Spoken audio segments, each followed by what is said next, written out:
What a surprise! Sony A7S3, legendary camera, first Sony camera with 10-bit technology full frame from the mirrorless. They just received a new firmware update, and this is version 4. Again, you can download it from the website. Now they kind of changed the way to install the firmware in terms that you can actually download it and put it on the root of your SD card.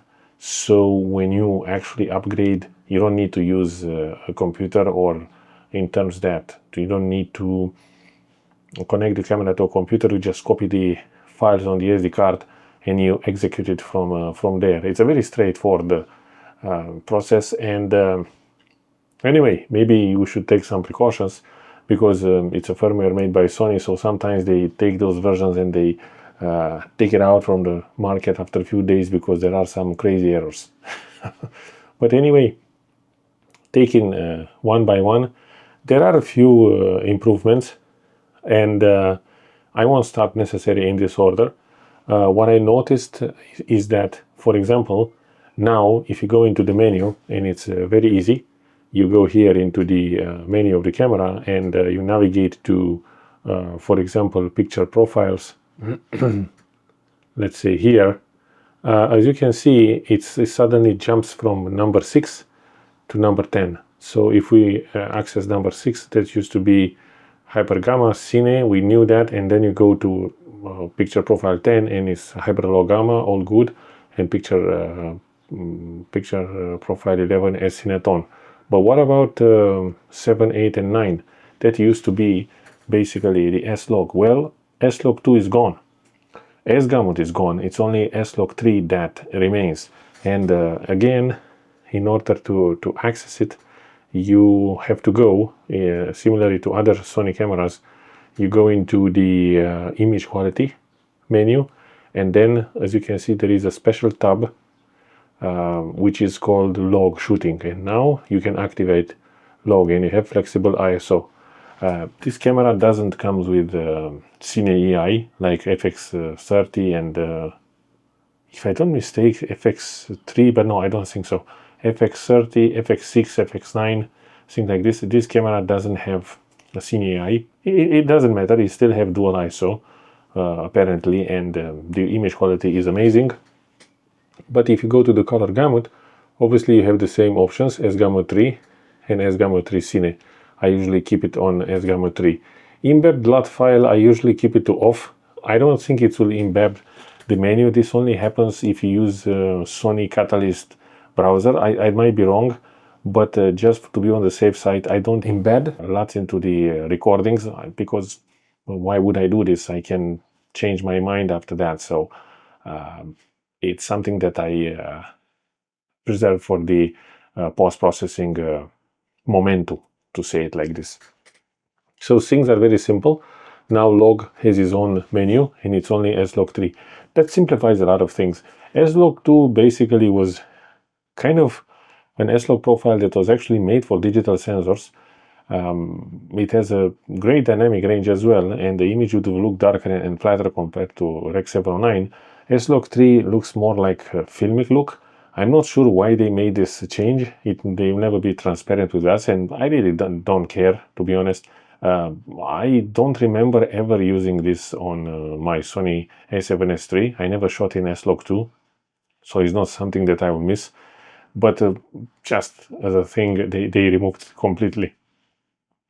Another thing that comes new with this firmware is the fact that now you can, through some sort of a payment software, you have paid software, you can add a digital signature, so people will know for sure that your videos and images are created by a real photographer, cinematographer, not by AI.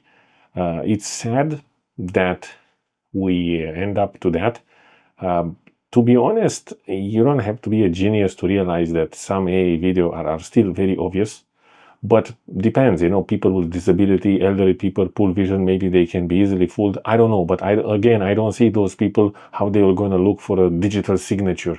I mean, I'm not sure about the usefulness of this. I mean, there is pretty useful somehow, but I don't see how why would I introduce this into my general and daily workflow.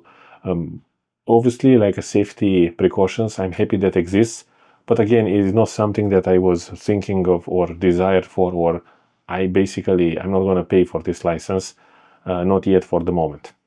We move on. Another feature that they added is the fact that now while you record videos, you can give them an OK or keep, something like this, flag. You can basically flag them when you are recording, which is probably help you further on in the post-processing phase. Again, I'm a solo shooter. I don't really use this function because I have to produce, shoot, record, edit and everything about my videos, so I know exactly what I have recorded and what I have not. But I see that when you are in a big production, when you are working with different teams, this may be helpful because maybe the cinematographer wants to highlight certain portions, and it will be much more easier for editor who did not participate to the shoot to understand what shots to focus on. But again, as a solo shooter, I don't do that. I rarely shoot things that I don't need, maybe 5-10%. Most of the time I know exactly what I need for, so I'll be probably skipping this option as well. Another firmware update is that now in the grid menu section, which you can activate it from here, grid line type, you can now have golden ratio grid, apart from square grid, diagonal, which was there previously, and rule of thirds. So now you can use golden ratio if you're interested in that. I think this is more something that is useful for photography. Obviously can be used in videography as well. I'm not going to use it. I think I'll leave it all for rule of thirds. Again, this won't work if the marker display is on in this scenario. For example, now you cannot activate this type of grid. You see it's grayed off, so marker display needs to be off. I prefer to have marker displays. Grid probably I'm using for photography. We move on.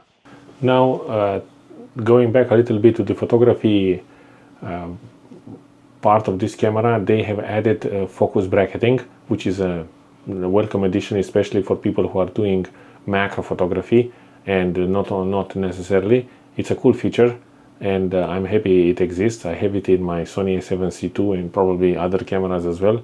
It's a welcome addition to Sony A7S III as well. And obviously we will address now welcome addition of LUTs. It is incredible how this camera was launched somewhere in 2019 and it's now 2025 and only now we receive LUTs, though it was branded as not necessarily cinema camera but more video oriented. LUTs are very useful, and a lot of people are using them, especially when they shoot log. Otherwise you may look for a look, not a LUT, because that's a completely different thing. But in order to access them, it's very easy. Basically you go back into the menu and somewhere here in this very strange menu you can find LUT on or off, which obviously that was not there before, and you can have a lot of options. You can shoot natively, but why would you do this? Because it's like useless. So you can use S709, which I use, or 709 800%, and then you have a lot of users LUTs that you can import. You see, up to number 6. I'm still using my Atomos Ninja 5, which was also launched somewhere in 2019 or 2018, something like this. And it's a very cool addition for any videographer. Especially I'm enjoying now the OS11, which brought the Lachman scale for L-zone system, which I have been talking in one of the previous videos that you can have it linked here somewhere above and below. And in order to get all the benefits of L-zone system and Atomos Ninja, and the fact that you can record on SS drives, and you have such an amazing camera like Sony A7S III, why wouldn't you shoot in ProRes RAW?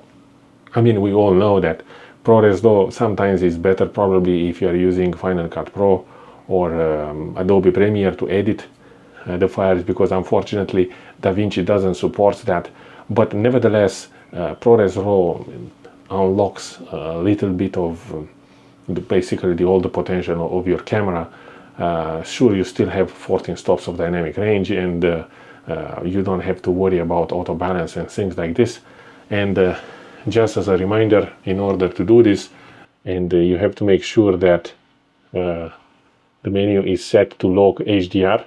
Here is where you're going to input your camera manufacturer, gamma and gamut. So as you can see, I'm shooting with Sony A7CII and S-Gamut 3 Cine. So now that all is done, you can simply go here, for example, and choose ProRes RAW, and you confirm, which is obviously camera will reboot, and it will tell you that well, there is no RAW output. There's not a problem. What you have to do is simply go into the menu here in the Sony camera menu, in the external output. You go to HDMI out, and you should activate RAW. And as you can see, this function is currently disabled. For God's sake, Sony, why? It is again another firmware that you messed it up. With this version 4 for Sony A7SIII, as you can see, the RAW function capability of this camera has been, for unknown reason, disabled. You cannot use RAW anymore. It's such a, you know, they give you something and then they take something back. It will give you LUTs, okay, will give you focus bracketing. We remove S-Log2 because nobody cares, but we also remove the RAW capabilities. I mean, it's such a bizarre thing. I don't know, honestly. Probably they will either take down this firmware or to have it revised. At the moment, I'm happy to announce that the camera didn't break or anything else like this. But on the other hand, you have to give them a little bit of credit in terms that Sony, obviously, they are not the same company as Atomos. So probably Atomos is the one that now has to revise their firmware in order to work with the new firmware for Sony A7SIII. Things should be simple by default, but maybe at the technical aspect they are much more complicated. But nevertheless, something unexpected happened. And imagine that you have an important shoot, and for some reason you decided to update your camera because you want to use LUTs on that particular shoot, but now you cannot use RAW. It will be a disaster. I mean, sure, S-Log3 is probably as good as RAW, but RAW is 14 bits, and this camera shoots only in 10 bits. So yeah, it's not something that you want to happen. It's absolutely bizarre, and I hope they will fix it. Those are the news. See you in the next one.